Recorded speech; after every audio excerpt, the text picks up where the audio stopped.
See, in this video, let us try and understand what is happening in Manipur. From the past few months, this beautiful northeastern state is burning. If you see here, there are few pictures which will throw some light on the ongoing violence in the state of Manipur. Not just national media, even international media is covering this issue extensively. So if you see here, there is an article from BBC which is talking about the Manipur violence. And the second article is something that we have as an immediate factor in our video. ST status for Manipur Metis. So this is something which erupted the ongoing conflict in the state. So we will talk about this thing in the end of the video. On 4th of May, a very bad incident happened in this state. So two Kuki women, they were stripped off and they were made to walk naked in the state. And this particular video, it circulated in all the different social media platforms. However, it was taken off later and all the people who were part of this horrific incident, they were arrested. But this is a kind of shameful incident that happened during this ongoing conflict in Manipur. So let us talk about each and every aspect of this thing in this video. Now, for our convenience, I divided this video into different segments. Firstly, let us try and understand the geography and demography of the state. And once we understand the geography and demography, we will get a clarity on this long-lasting ethnic tensions that are happening in this state. And this long-lasting ethnic tensions, they are responsible for the creation of different terror outfits in the state, different terrorist organizations in the state. So the central government imposed a law called AFSPA, Armed Forces Special Powers Act. And what are the provisions of this AFSPA and what will happen if a state or a territory, if it enters into this AFSPA, we will talk about that.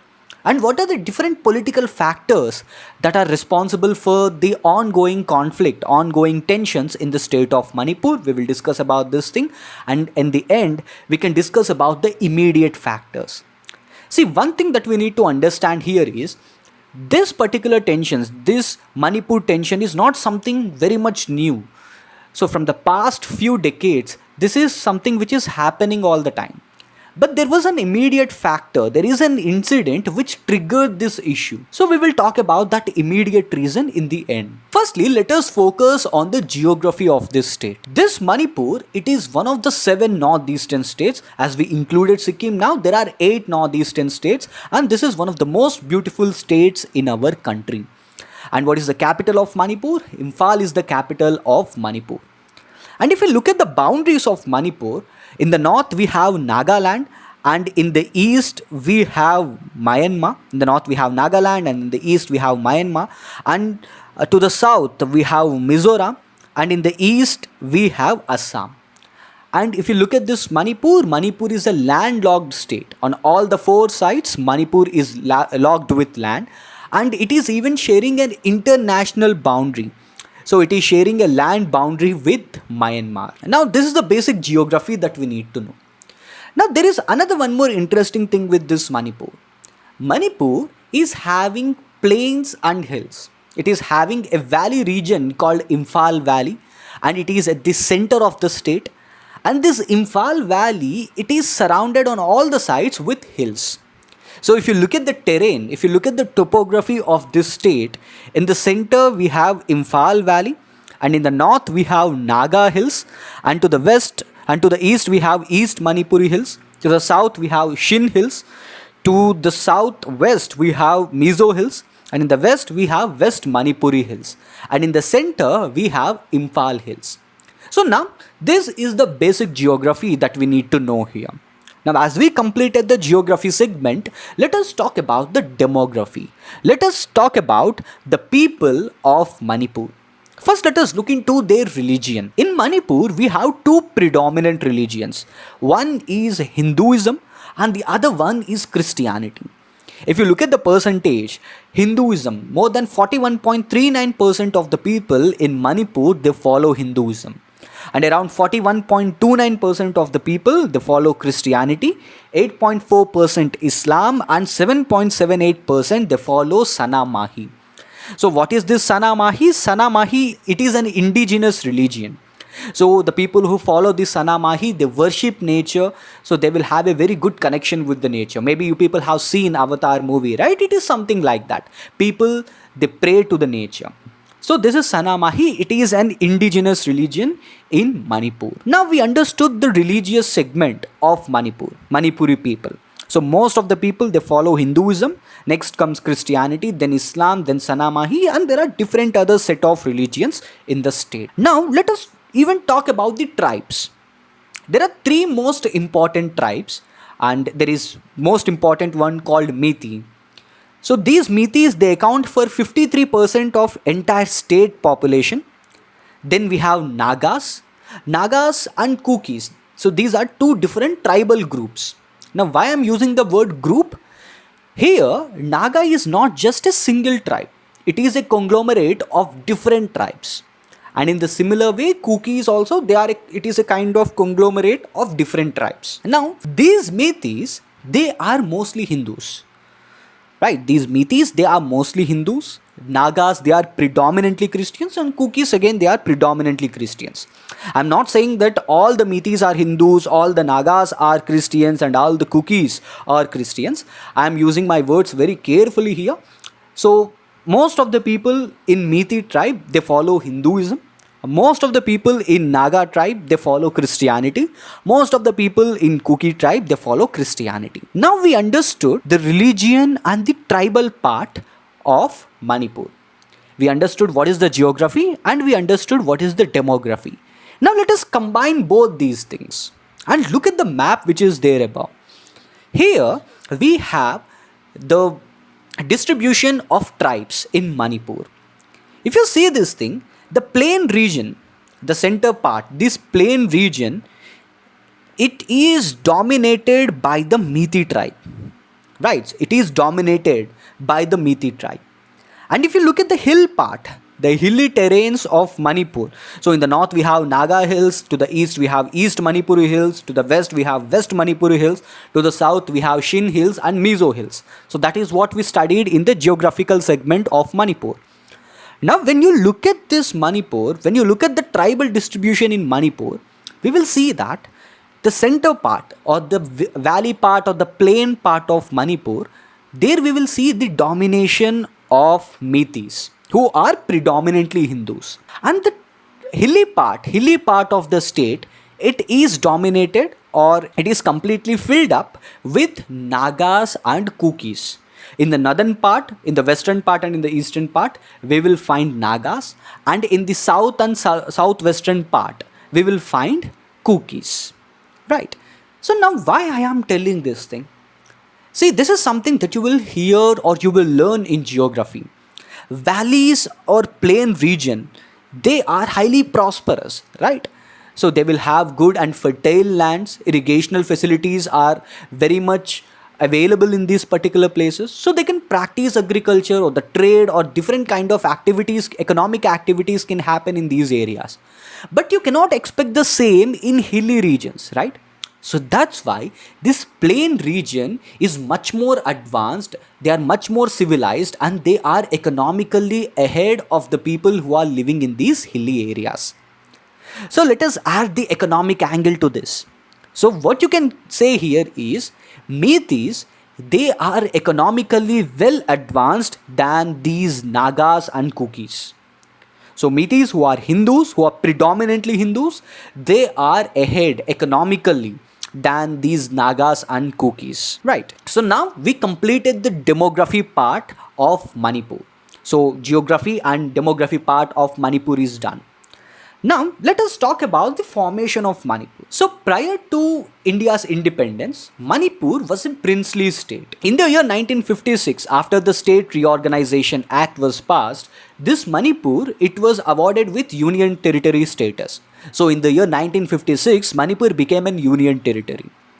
And later in the year 1972, Manipur was awarded with a complete statehood. Here, why I'm talking about this union territory status and statehood? Here, the people who are there at the valley, the people who are at the center of the state, these are the people who are living in the Imphal Valley, they are politically more powerful. Almost all the powerful people who are there in the state cabinet, they are from these Methi tribe. They are from the people who are living in these plains. Now what happened, people who are there in these hills, they started asking for a separate state. So this is not something that started now. This is something which is there right from the independence, right from the year 1947 when India became an independent country, and after 1956 when this princely state called Manipuri Kingdom, when it got union territory status, right from then these Kuki tribe, they started asking for a separate state. And what is the name for their state? So they want a separate state called Kuki land, which need to be carved out from the state of Manipur. So it is their demand. So Kuki tribe, they are asking for a separate state called Kuki land, which is never going to happen even in the future. Right? Now what happened? These people, this Kuki tribe, to get this Kuki land, they started forming different organizations. So they started protesting against the government. They started forming different organizations, different political entities, different political organizations to get their dream fulfilled. But in the later years, these political organizations, they turned up into terrorist outfits. So they turned up into terror outfits, some kind of militant organizations. Even now, we can see these cookies who are practicing, who are involved in different kind of terror operations. So here I'm having few new articles from the year 2022 and 23. So if you see the first article, it reads like this: fresh violence in Manipur, 9 killed, several hurt as militants open fire in Imphal East. So who are these militants? These militants are nothing but the terrorists. So they are having few demands. So they are trying to disrupt the government and the state machinery. And if you see the second article, security forces killed 33 Kuki terrorists in a heavy gunfire, and they were responsible for torching of civilian houses. So these Kuki terrorists, they completely burned the houses of the civilians, and in retaliation, what these police did, the security forces, not the police, security forces, they killed 33 terrorists, 33 Kuki terrorists. Now here I'm having a complete list of different terrorist organizations which are active, and in the way back they were active, and there are some inactive, and here I'm having all the different insurgent groups in the state of Manipur. So the list is very much long. I don't want to read out this, but I just want to give you an idea that the state of Manipur, it experienced lots and lots of communal clashes, lots and lots of ethnic clashes. So now there should be an answer, right? So if these insurgent groups, if they are rising in number, then there should be an answer. There should be a check to these kind of insurgent groups. Now the check was kept not just now, way back in the year 1958 itself. In the year 1958, Government of India, it imposed AFSPA in the state. At that time it was Union Territory, in the Union Territory of Manipur in the year 1958.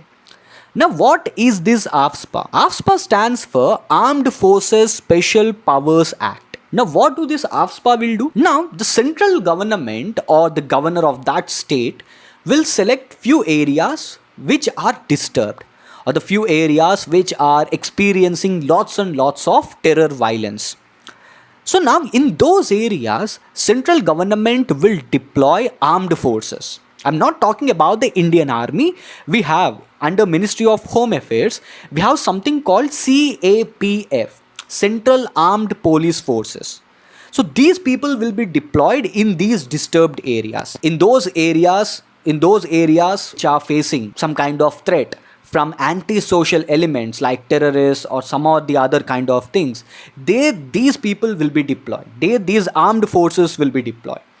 So by the order of the central government or by the request of the governor of that state, Ministry of Home Affairs will deploy these people. Now, what are the provisions of this AFSPA? Now, these armed forces people, the people who belong to the CAPF, particularly in the northeast, we have these Assam rifles, and even we have these BSF near the Bangladesh border.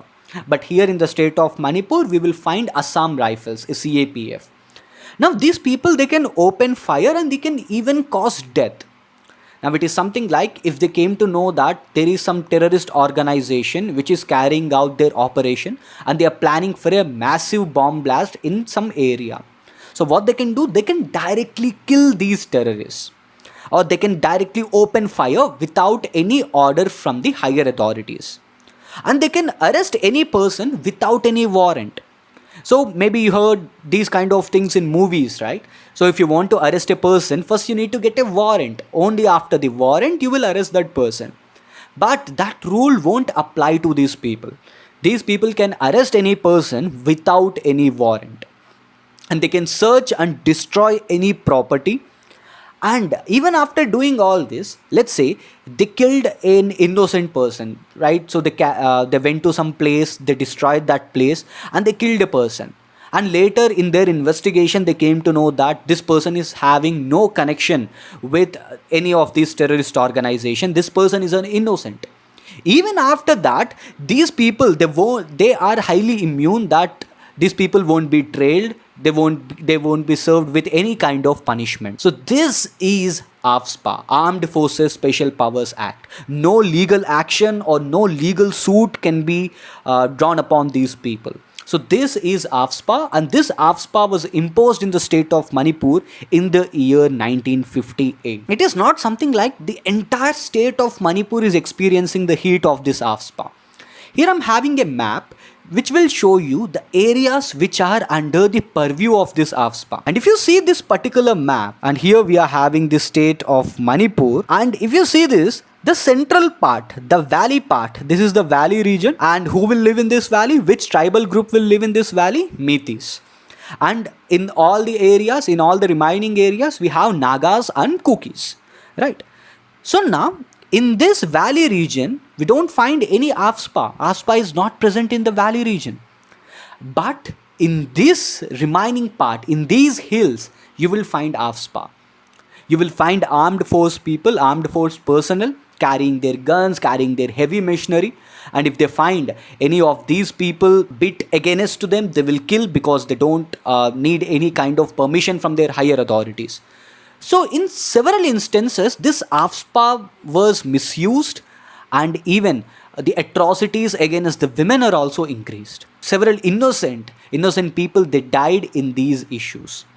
So this is AFSPA, which is still prevalent, which is still in action in the state of Manipur. Now, let us talk about the political disparity, which is very much important. In the state of Manipur, we have 60 constituencies, 60 legislative assembly constituencies. And if you see the number, again, this is very much diverse. 40 seats out of 60 seats, 40 seats are in valley alone. And in this valley, so we have Metis who are living in these valleys. So they are politically more powerful than the Nagas and Kukis. And here in the hilly regions, in the hilly parts of the state, we have 20 legislative assembly constituencies. So 60 constituencies in the state of Manipur, 40 are in valley alone, and 20 in hills. Now what these people are asking for? The people who are living in these hills, they are asking for more political autonomy. And how they will get this more political autonomy? Now the people who are living in these hills, they are asking the central government. They are asking the central government to place them in the 6th schedule of the constitution. In 6th schedule of the constitution, we have states like Meghalaya, we have Mizoram, we have Tripura, we have Assam.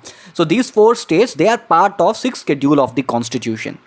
Now once if a state is placed in 6th schedule of the constitution, they will get something called ADCs, Autonomous District Councils. So they can formulate their own version of government, and this government is directly under the control of governor of that state, and state government will have nothing to do with their day-to-day functionings. So they are asking for such kind of arrangement. But till now, the central government, it gave a deaf ear for all these kind of proposals. This is the political disparity, the power disparity that we can see in the state of Manipur. In the state of Manipur, there is one more interesting thing called inner line permit. Now, what is this inner line permit? Let's say if you want to move from India to United States of America, or if you want to go to Australia or some other country, so you need to carry something called visa along with your passport. Only then they will allow you to enter into their country, right? So, in the similar way, we have a kind of visa system in the state of Manipur, and we call it as inner line permit. Now, what is this inner line permit? This is something which was introduced in the state in the year 2019. If you are an outsider, so if you are an Indian citizen and if you are an outsider, you need to register prior before entering into this state. There are different kind of permits here. So there is a special category permit, there is something called regular permit, temporary permit. If you are a tourist, you need to take this temporary permit.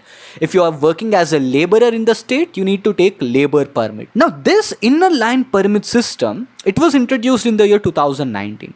And this is something which even hurt the tribal people who are living within the state. How?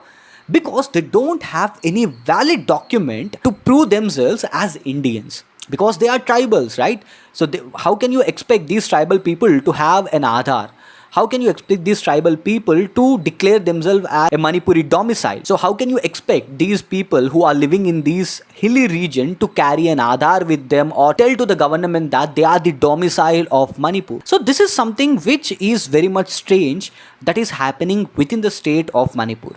It even hurt the business of these tribals who are living in these hilly parts of Manipur. So this is inner line permit system. What we discussed till now. We discussed about the geography and demography of the state and how this geography and demography is responsible for the ethnic division within the state. We discussed about this thing. We discussed about the political disparity and even a particular section of the society within the state of Manipur, they are asking for a separate state called Kuki land, and how this proposal of Kuki land turned up into the creation of some terror outfits and how AFSPA was imposed. And if you see this thing, there is no one reason why this violence is happening in the state. There are different reasons, and none of these reasons is young. All these reasons are there right from the beginning, right from the year 1947. We see the introduction of AFSPA in the year 1958. So this entire state, the state Manipur, it was in the turmoil right from the beginning. The violence is not new in the state of Manipur, but the kind of violence that we are seeing now is an unprecedented one. So just think of this thing, more than 200 people killed till now, and women were gang raped, and more than 50,000 people they displaced from their places. So this is an unprecedented number. So there should be a kind of triggering factor for these things to happen, for this kind of violence to happen. So what is that immediate factor? ST status for Metis. Now what happened? On 27th of March, High Court of Imphal, so they came up with a petition that, so let us grant, government consider this proposal of granting ST status to Metis. So I told you this thing in the beginning. Metis, though they are a tribal community, though they are one of the indigenous communities of Manipur, they are Hindus, they are politically dominant, and they were not awarded with any kind of scheduled tribe status in the state. Now what happened? The High Court of Imphal, the High Court of Manipur, it said that government considered this proposal, central government considered this proposal of including this Metis into scheduled tribe category. Now this is something which erupted a kind of violence, a kind of displeasure among the remaining tribal communities of Manipur. So on 3rd May, a solidarity march was organized by the remaining tribes, and this is something which started the clashes in the state.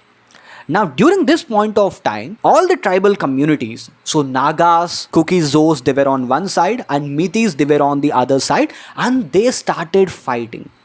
And this is something which created the present day Manipur violence.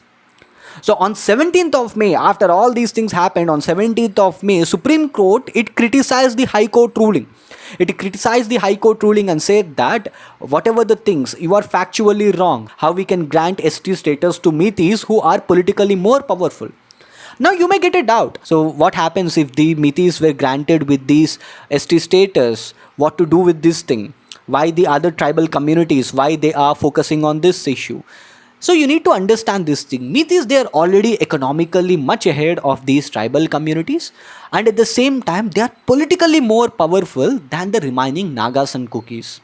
So then the point of ST, the point of being an ST will become very much useless within that state. So that's why they were completely against this High Court ruling of granting ST status to Metis. So on 17th of May, this incident was happened. On 17th of May, Supreme Court, it squashed or it completely rejected the idea of giving ST status to the Methi community. So these are the series of incidents that happened in the state. In the entire Manipur violence, there was an incident which need to be kept above all the different horrific incidents that happened during this entire course. So that is an incident which was happened on 4th May 2023. Two Kuki Zoo women, so they were completely stripped and they were made to walk naked on the roads. So this entire incident was captured in a mobile phone. This incident was happened on 4th of May. But police, they completely failed here. They filed an FIR on 18th of May. Here there is another one more sad part. This entire issue, it came into limelight in the month of July, in the 3rd week of July. So the state government or not even the central government came to know about this thing till the 3rd week of July. So what happened? During that point of time, on 19th of July, Supreme Court, it gave a statement. The Chief Justice of India, D.Y. Chandrachud, he came up with a statement. He said that there is a complete constitutional failure in the state, and whatever the things that we are seeing in the state of Manipur, they are disturbing, and the apex court will come into action if government fails to take any action. So they were very much harsh about this thing, and immediately after that, even the Prime Minister of India, who actually need to act on this issue very much before, he took all his time, and at that time he came in front of the media and he acknowledged his part. And he said that whatever the things that are happening in the state of Manipur, they are not acceptable, and the state government and central government are looking very much keenly to resolve this violence. Now we are in the month of August, and even now this incident, it didn't pacified. So till now more than 200 people died, and the women, they got gang raped, and houses were burnt, property was looted, and it was completely destroyed, and nearly 50,000 members were displaced in this state. So this is all that you need to know about the ongoing violence in the state of Manipur. So this is what happening in the state of Manipur. So now let us look into questions. And here I'm having the first question: in which year AFSPA was imposed in Manipur? So in the year 1958 or 1972, 1956 or 1918. So what is the correct answer? Correct answer is option A, 1958. AFSPA, Armed Forces Special Powers Act, it was imposed in the state of Manipur in the year 1958. Right? So we discussed this thing. Manipur, it was granted with Union Territory status in the year 1956. And it was granted with a complete statehood in the year 1972. Now moving to the next question. Which of the following states does not share its border with Manipur? Assam, Nagaland, Mizoram and Meghalaya. So what is the answer here? Answer for this is option D, Meghalaya. So Meghalaya is not sharing any of its border with Manipur. So Assam, yes, the western part of Manipur is sharing its border with Assam. In the north we have Nagaland, and in the southwestern part we have Mizoram. Then comes the third question. Who is the present Chief Minister of Manipur? Zoram Tanga, Conrad Sangma, Byron Singh, Manik Saha. So who is the present Chief Minister of Manipur? Answer is option C, Byron Singh. He is the present Chief Minister of Manipur. Zoram Tanga, he is the present Chief Minister of Mizoram. Manik Saha, he is the present Chief Minister of Tripura. And we have Conrad Sangma, who is the present Chief Minister of Meghalaya. This is the end of the video. See you again next time.